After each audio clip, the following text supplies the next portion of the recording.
Howdy folks, thanks for tuning in. I'm hoping to showcase my journey to 2300.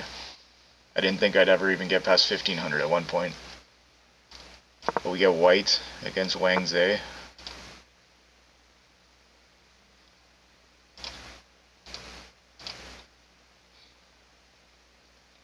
$20.73, probably the toughest opponent I've faced. We get a Sicilian. I'm going to go ahead and play c3. d5 right away. Normally, I think they set it up. Black likes to set up with e6 first, so he can recapture with the pawn. So now the queen has to capture. Go to d5.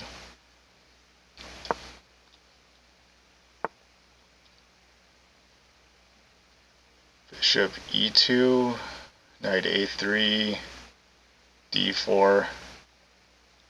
Let's just be very patient and principled and go for bishop e2. This castle, h3 is coming, d4 is coming. Very solid setup from black.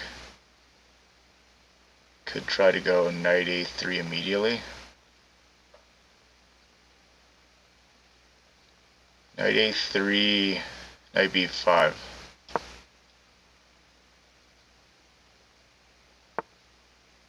Blocks that. So let's calculate here. Knight c3, bishop takes.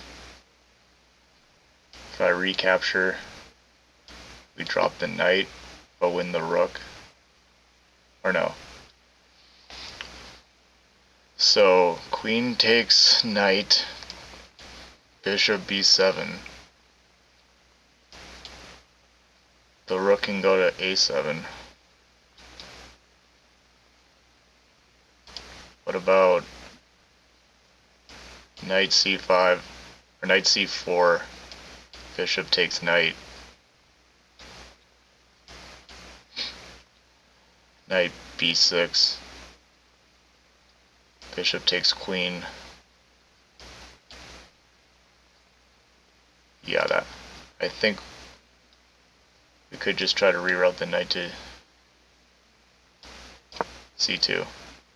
Maybe go for knight e3 next.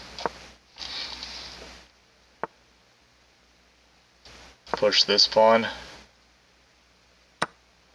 Do I capture with the pawn or the knight? Or the queen? Capturing with the queen threatens the bishop, but offers a queen trade. I don't know. Let's play wild. Let's just do random stuff.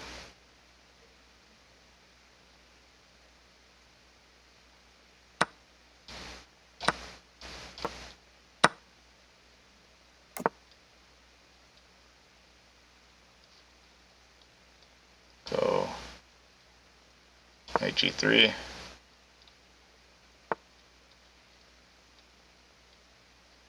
How do I deal with this bishop? Let's go knight c4.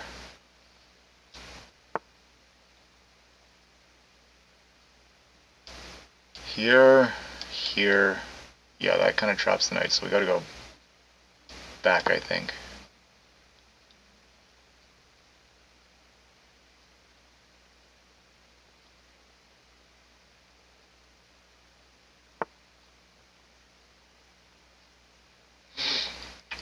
Okay, let's throw an a4. Play on the queen side.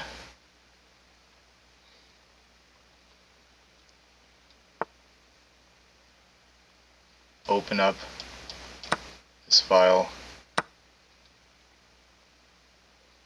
How do I develop here? Okay, undevelop the knight and go for bishop g5.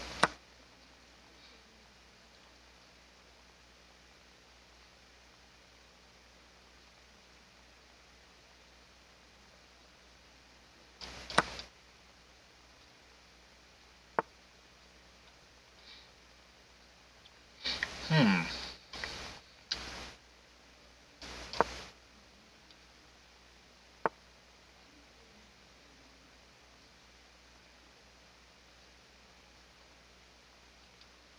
It's clear he wants to double up rooks here.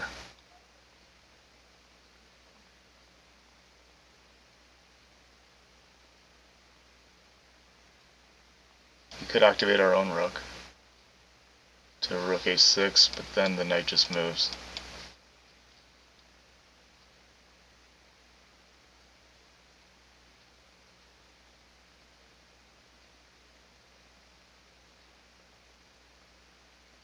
What about c4?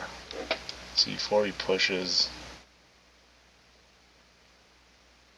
or takes.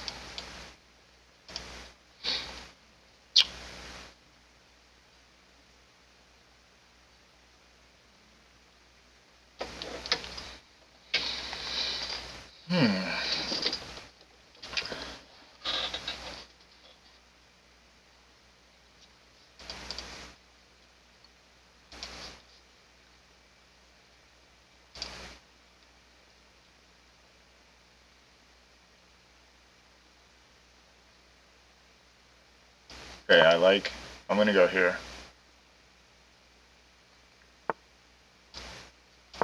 Now that the rook is not on d5, I can throw in bishop g5, ruin the structure. So I'm just gonna argue that I have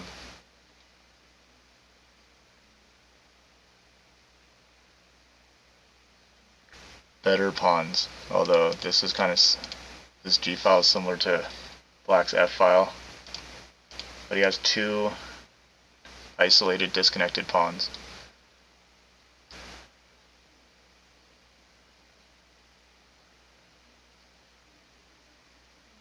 So the question is, I don't want to go here and create the same problem that black has for myself. Yeah, okay.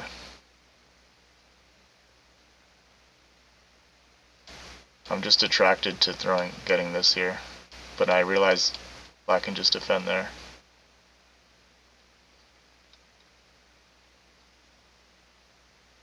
I can also, similar to the last game in the French King's Indian, set up a mass trade and then go into an endgame with a better pawn structure.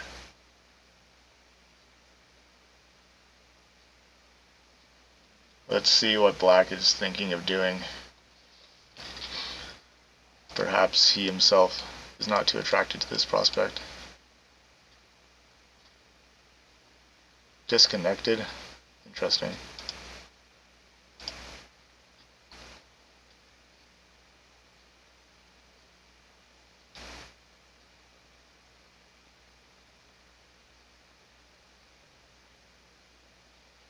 Eventually I could see his knight going to e5. So let's say he plays king g2. I go rook d2, we trade off, right? And then, oh, he abandoned the game. Okay. Wow, chess is fun when your opponent just gives you the game. I guess he was too intimidated by my erudite endgame knowledge. I mean, this is still a middle game, but what is he really playing for? Here? And then I just go here. But then I guess he could take, and because the knight's protected, or the rook, his rook d8 rook is protected by the knight, he can just go ahead and snag. And that's pretty uncomfortable, this infiltration.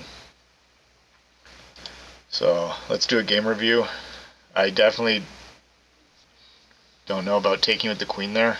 We both got 86.9% accuracy. Apparently I was just winning here after that queen move. How does this work? Here, here, check, and I win the knight. Wow, that would have been the most beautiful opening tactic maybe I've ever done. I mean, I've had the opportunity to play these forking ideas in Sicilians before, and I've missed it. Like I'm batting 0 for 10. Like I never see that. But that would have been a real feather in my cap.